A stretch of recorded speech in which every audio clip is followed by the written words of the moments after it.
დიდი ხანი არ ყოფილა პარლამენტში, ვადევნებთ ვაყოთ პარლამენტში. ჩემი პირადი პრობლემაა ეს და ხედავ რომ ჩვენი უმრავლესობა ანუ ოცნების მხარე დეპუტატებისა ძალიან დაჩქარებული ტემპით ენერგიულად ცდილობს საქართველოს სახელმწიფოს მომავალი წაიყვანოს კომუნისტური, სოციალისტური განვითარების გზით. დეკლარატიული განცხადებები რომ მივდივართ დასავლეთისკენ არის იმდენად უსუსური ტყუილი, ვერანაირ კრიტიკოს ვერ უძლებს.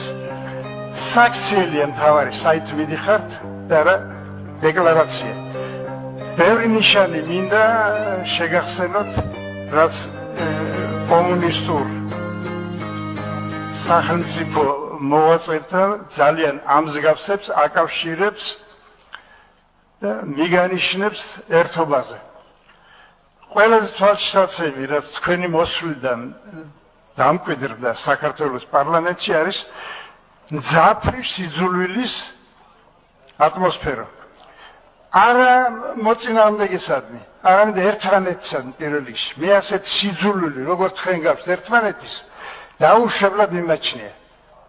ეს მარტო ჩემი შენიშვნა არ არის, ამას ხედავს ყველა. მოვისმინეთ ეს ჩანაწერები, დედის გინება ერთმანეთის.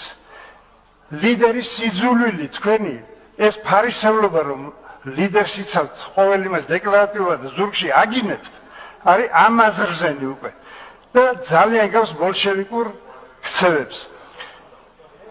არც ერთი ოპონენტი არ ყოლია არც ერთ სოციალისტურ წყობას მოგეხსენებათ.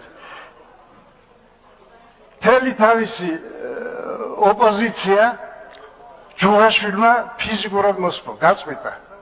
არ დაუტოვებია არც ერთი ცოცხალი, თქვენ მარტო ლანძღავთ ჯერჯერობით. ასევე მოიქცა ჰიტლერი, სოციალისტი.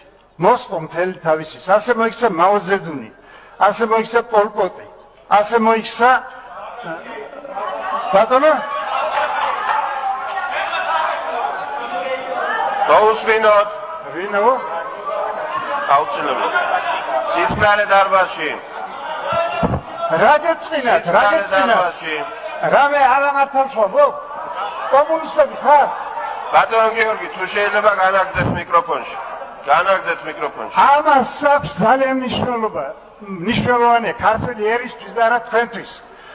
ქართველი ერი ვეღარ წავა კომუნისტურ სივრცეში, დეგენერატულ სივრცეში, საერთოდ თქვენ მიერეკებით. დავაცადოთ. არ შეიძლება ეს. მადლობთ.